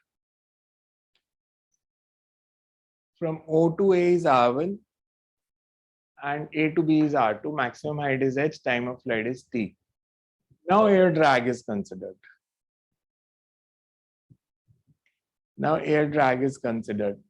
So you have to tell T1 increase करेगा, T2 H increase करेगा या नहीं, रेंज में क्या चेंज आएगा, टाइम ऑफ फ्लाइट्स में क्या चेंज आएगा, अगर हम एयर ड्रैग को कंसिडर करते हैं। सर एयर ड्रैग की वजह से एयर ड्रैग की वजह से एक्सेलरेशन कम हो जाएगा, रेडिएशन और बढ़ जाएगी, वाई T1 कम हो जाएगा, डायरेक्शन T2 बढ़ जाएगा।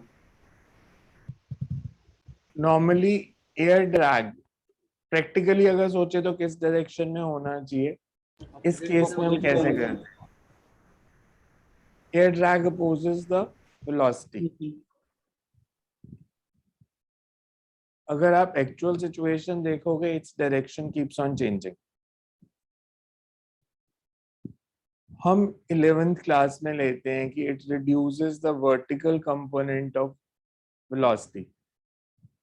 सो मैक्सिमम हाइट डिक्रीज करेगी हमेशा, बिकॉज अगर ये ऊपर जा रहा है, एयर ड्रैग भी नीचे एक्ट कर रहा है, ग्रेविटी भी नीचे एक्ट कर रही है, तो डाउनवर्ड एक्सेलरेशन बढ़ जाएगी। अगर एयर ड्रैग नहीं होता तो हम रिटार्डेशन को लेते जी, बट अगर हम लें कि एयर ड्रैग भी है तो retardation in vertical direction will be g plus a, so maximum height will decrease. Maximum height decrease करेगी और क्या चेंज आएगा इसमें? टाइम ऑफ लाइट इंक्रीज या डिक्रीज? टोटल टाइम दिया है डी पार्ट में। सर इंक्रीज सर T1 में पहले डिक्रीज करेगा बाद में इंक्रीज हाँ जी करेगा। सर, T2 बाद में T1 will decrease because जब ये ऊपर जा रहा है तो रिटार्डेशन g plus a है, जब ये नीचे आ रहा है तो रिटार्डेशन g के ऑपोजिट लग रही है। सो हम कहेंगे कि T1 will decrease and T2 will increase, h will decrease. What about R1 and R2? What about R1 and R2?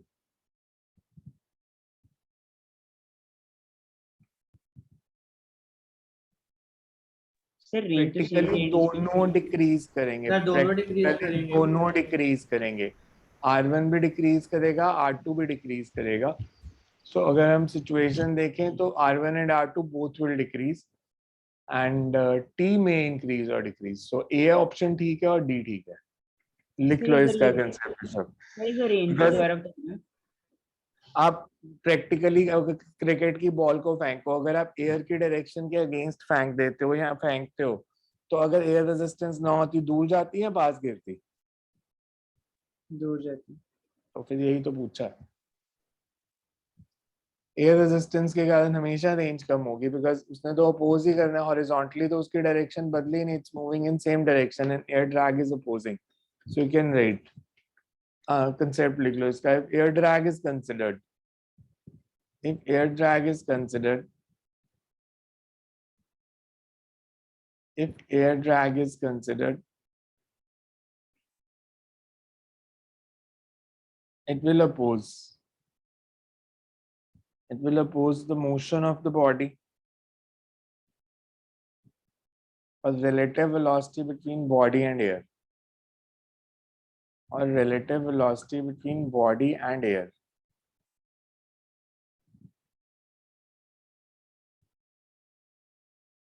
Therefore, when body is moving upwards,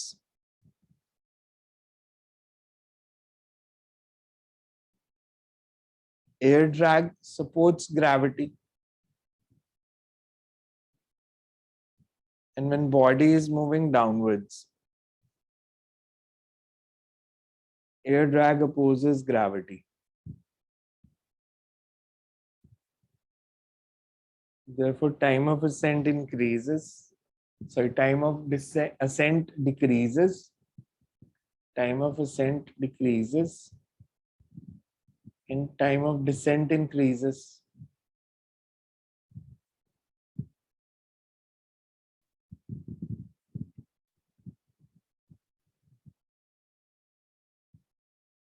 Total time may increase or decrease. अच्छा, अगर मैं बोलूं time of ascent है u sin theta upon g plus a, तो time of descent कितना होगा?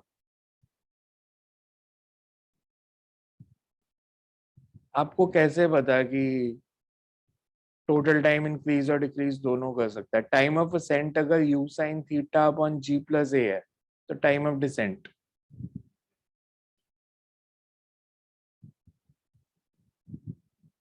assuming vertical retardation due to air drag to be constant.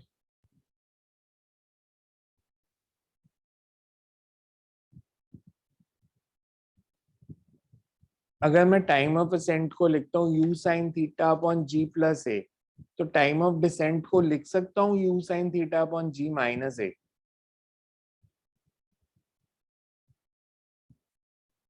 हाँ जी सर। नहीं लिख सकते, बिकॉज जब नीचे आएगा तो उसकी वेलोसिटी u sin थीटा से कम होगी, वो u sin थीटा नहीं होगी। So you cannot write time of descent as u sin theta upon g minus a, because final vertical velocity अगर एयर ड्रैग कंसीडर करेंगे, अगर इनिशियल u sin theta है, final will always be less than u sin theta, because there will always be some work done against the retarding force. And आपने पढ़ा है कि friction is a non conservative force. So इसलिए मैंने लिखा कि T में इंक्रीज और डिक्रीज, बिकॉज जब वो वापस बी पे आएगी तो हमें फाइनल वेलोसिटी नहीं पता। इसके आगे लिखो, the horizontal range is going to decrease, the horizontal range is going to decrease due to air drag, horizontal range is going to decrease due to air drag. आप जब मल्टीपल ऑप्शन करेक्ट क्वेश्चन करोगे आपके concept buildup होते हैं, मतलब single option correct की 70 question की assignment करके उतने कंसेप्ट बिल्डअप नहीं होंगे जितने इसकी 25 क्वेश्चन की करके हो जाएंगे। बट उसका मेथड होता है आपके जितने ठीक आंसर आ रहे हैं वो आपको पता हो क्यों आ रहे हैं, कैसे आए हैं, और गलत का रीजन भी पता हो कि अगर आपके कोई क्वेश्चन से बी पार्ट गलत है तो वो क्यों गलत है। सो अगर आप वैसे करोगे एमसीक्यूज तो you will have better concepts. Multiple option इसलिए बहुत इंपॉर्टेंट होते हैं कंसेप्ट बिल्डअप करने के लिए, कि सिर्फ ठीक आने पे कभी खुश नहीं होना कि मेरे आंसर आ गए। आपको हमेशा गलत के आंसर पता होने चाहिए कि कोई गलत है तो क्यों है। ये तो इजी क्वेश्चन था, किसका डाउट था? If t is time of flight, h is the maximum height, r is the range, then x and y coordinates at any time t are related as, x and y coordinates में relation क्या होगा at any time t? ये तो formula ही है, ये तो हमारे पास formula ही है x and y coordinates का इक्वेशन ऑफ ट्रेजेक्टरी। तो क्या बनेगा रिलेशन? सर सी वाला बन गया था बट ए वाला नहीं आ रहा था। इक्वेशन ऑफ ट्रेजेक्टरी क्या होती है? सर ए वाला आ जाता है, उसमें बस सर टाइम को मतलब इक्वेट करना पड़ता है, उससे आ जाएगा। हमारे पास दो फॉर्म में इक्वेशन ऑफ ट्रेजेक्टरी थी। सर उसमें से स्मॉल टी को x by you cos theta लिख दो तो आ जाता है।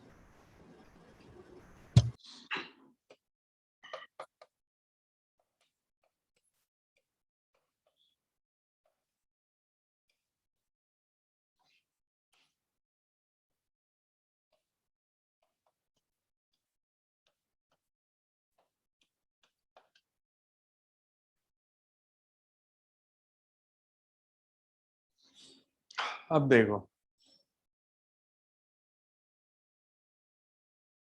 आ जाएंगे दोनों आंसर। हाँ जी सर। वैसे तो फॉर्मूला वाला क्वेश्चन था सिर्फ।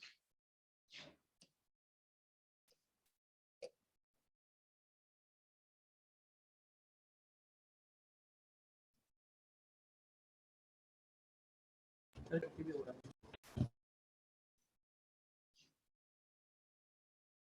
A gun is set up in such a way that the muzzle is at ground.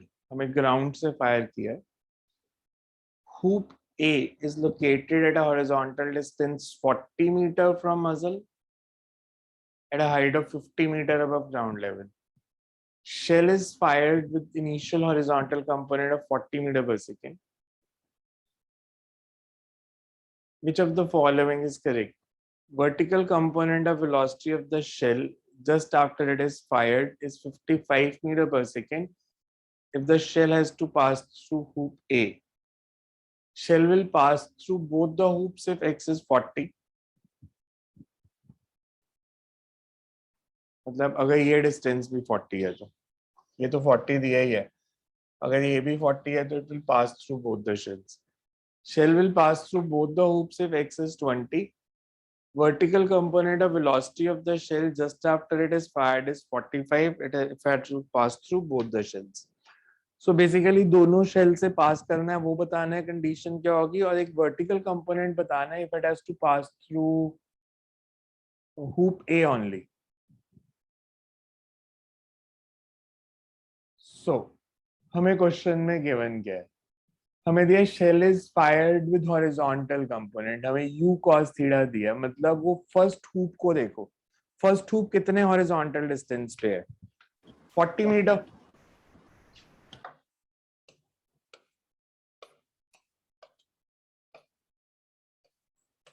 For hoop A, x is equals to 40 metre, और हमें ये भी गिवन है u cos थीटा भी 40 है, मतलब 1 सेकेंड के बाद पास कर जाएगी।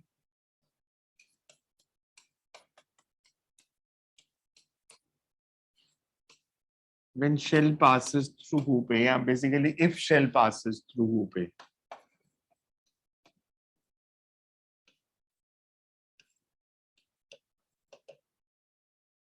हमें दिया है कि हमने फायर किया तो अगर वो पास की तो 1 सेकेंड के बाद पास कर जाएगी, 1 सेकेंड के बाद पास कर जाएगी तो मैं वर्टिकल डायरेक्शन लेके अब सॉल्व कर सकता हूँ, because it is at a height of 50 metre using vertical direction.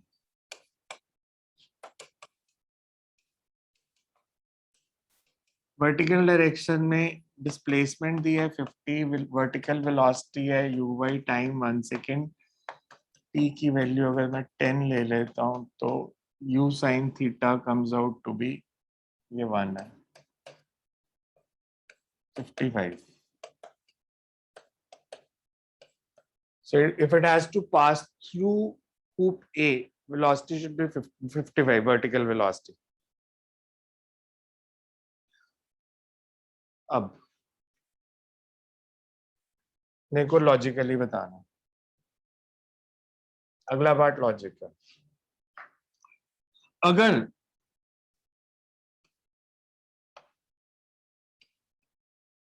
ये टाइम 1 सेकेंड है तो ये भी 1 सेकेंड ही होगा.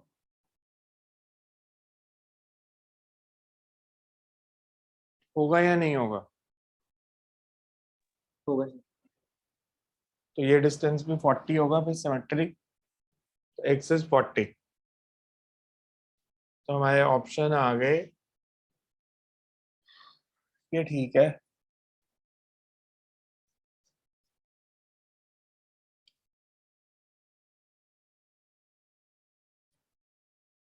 तो ऑप्शन डी क्लियर है. तो हमने वर्टिकल वेलोसिटी भी निकाल ली और सिमेट्री से कर दिया कि अगर ये 40 है, इस पॉइंट से यहाँ तक जाने में 1 सेकेंड लगा, ये भी 1 सेकेंड लगेगा, तो ये डिस्टेंस भी 40 होगा हमेशा.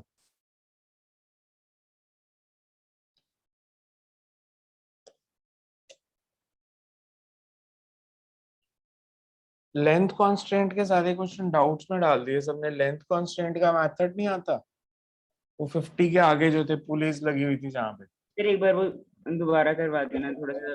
लेंथ कांस्टेंट भूल गया. लेंथ कांस्टेंट होता क्या था? Length of string should be constant. काफी क्वेश्चन वर्चुअल वर्क से भी कर सकते थे, करा दूंगा मैं अगर नहीं भूल गया तो. मेरे को लगा याद होगा शायद वो concept. Two particles A and B are projected along different directions from same point P on the ground with same velocity 70 in the same vertical plane. They hit the ground at same point P such that PQ is equal to 480 meter.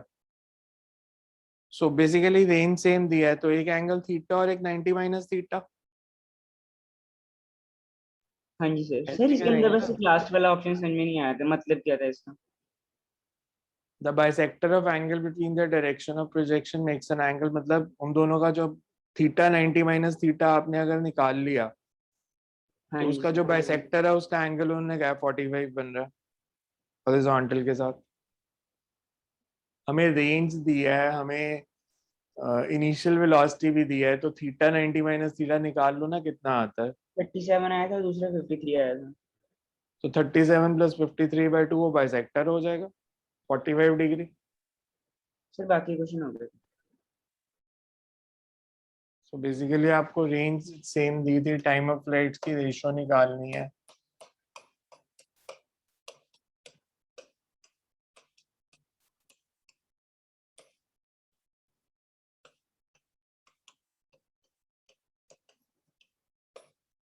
Basically sine theta by cos theta की ratio बतानी है. Maximum height है तो sine square theta और cos square theta की ratio बतानी है. Minimum speed अगर बतानी है तो v1 by v2 is u cos theta over u cos 90 minus theta की रेशियो बतानी है, मतलब cos theta over sine theta की रेशियो बतानी है.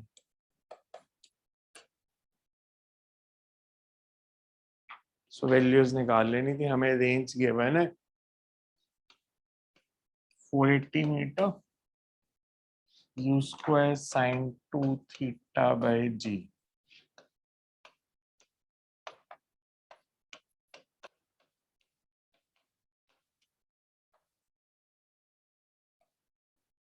यहाँ से थीटा निकाल के सारे पार्ट सॉल्व हो जाने थे।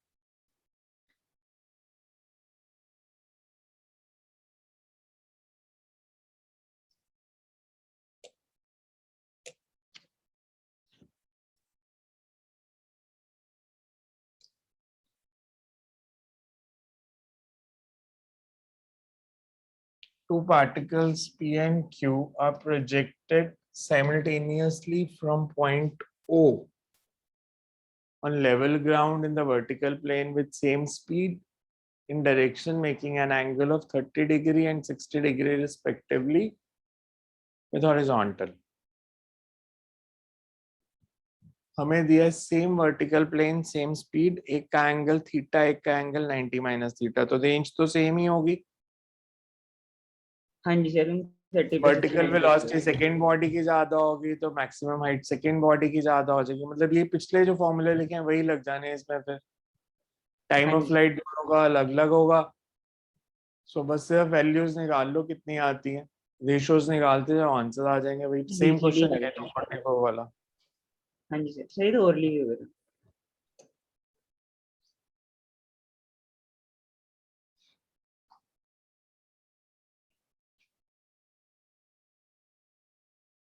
A ball is projected on a smooth inclined plane in direction perpendicular to the line of greatest slope with velocity 8 meter per second. Find its speed after 1 second. इसकी speed बतानी है 1 second के बाद कितनी होगी। हमें दिया ball is projected perpendicular to the line of greatest slope. Diagram से क्लियर है कि कैसे प्रोजेक्ट किया। So you have to find its speed after 1 second. U minus 80 कर जाएगा सर। वही देना था, एक्सीलरेशन और कंपोनेंट देना था सर साथ में जी का। हाँ जी। और ui is equal to 0 था।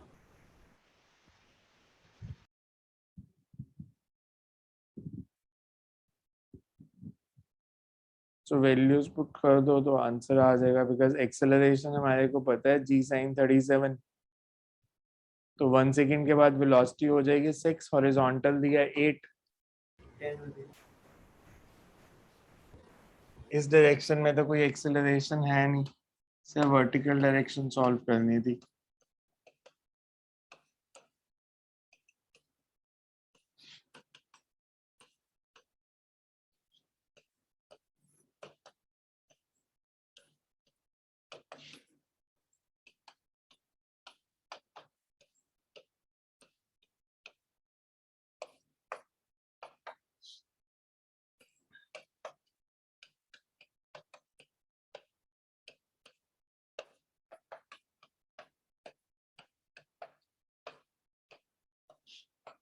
हॉरिजॉन्टल वेलोसिटी 8 दी है, वर्टिकल 6, so 10 मीटर पर second.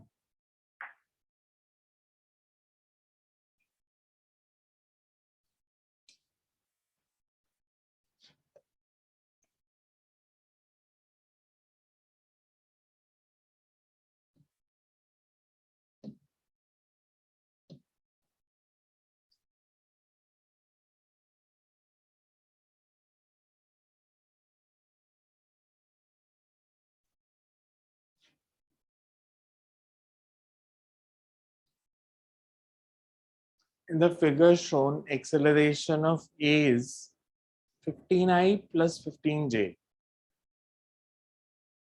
Then acceleration of B is A remains in contact with B. हमें acceleration of A दी है 15I plus 15J and they are in contact.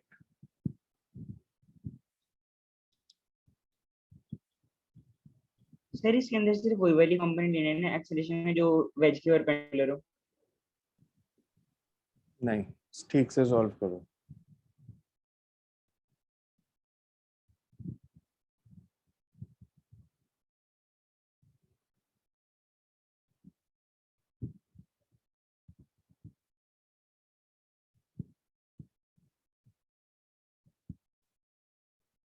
B की vertical acceleration हो सकती है,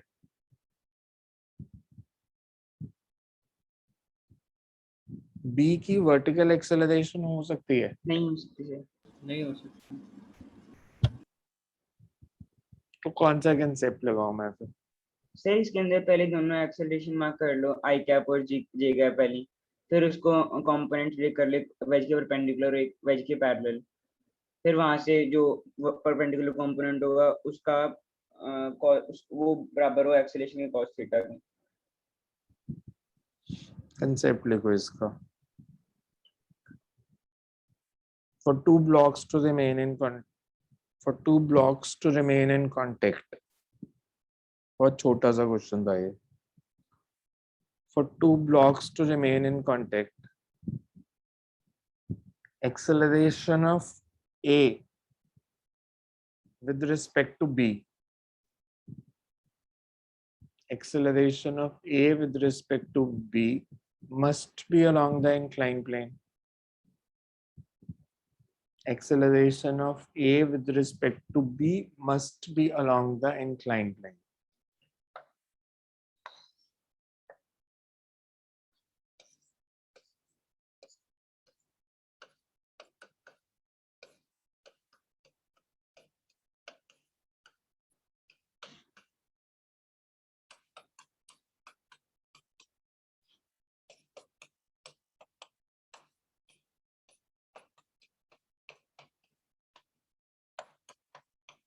tan 37 की value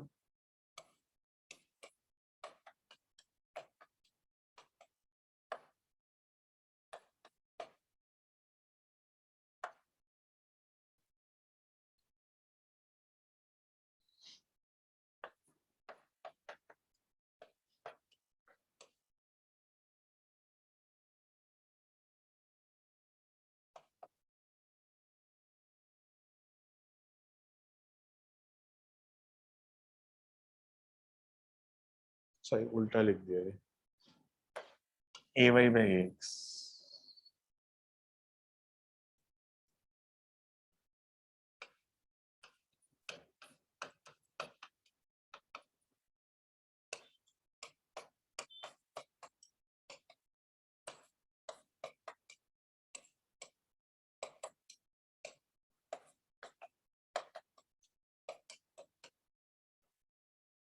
बस ये कंसेप्ट था कि ay by x should be tan 37 relative acceleration। आपको कोई कंपोनेंट वगैरह बनाने की जरूरत ही नहीं थी इसमें। So acceleration of b with respect a with respect to b should be along the incline, otherwise वो कांटेक्ट में नहीं रह सकते। समझ में आया कैसे किया? मैं इसीलिए बोल रहा हूँ कि अगर आपके किसी क्वेश्चन में टाइम लग रहा है तो उसको डाउट में लेके आओ, सॉल्व हो जाए तो भी, बिकॉज अगर आप ऐसे करोगे तो it's hardly half a minute question. मैं तो कंसेप्ट लिखा रहा हूँ तो टाइम लग रहा है, अदरवाइज इस क्वेश्चन में 30 सेकंड से ज्यादा कभी नहीं लगने चाहिए।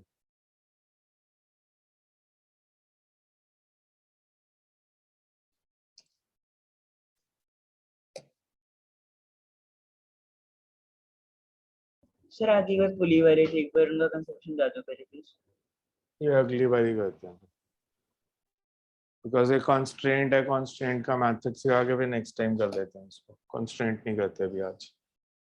कॉन्स्ट्रेंट बेसिकली पढ़ लेना, हमने 11th में जो कॉन्स्ट्रेंट पढ़ा था वो लॉज के चैप्टर में पढ़ा था। लेंथ कॉन्स्ट्रेंट मतलब कौन कौन से कॉन्स्ट्रेंट होते हैं, हम कौन से कॉन्स्ट्रेंट यूज करते थे। लेंथ कॉन्स्ट्रेंट के बिना भी मैं इसको सॉल्व कर सकता था।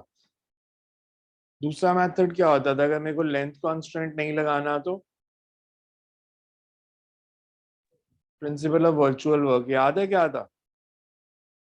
आप में से किसी को याद है प्रिंसिपल ऑफ वर्चुअल वर्क क्या था? Dot product of tension. एक जना बोले principle of virtual work is,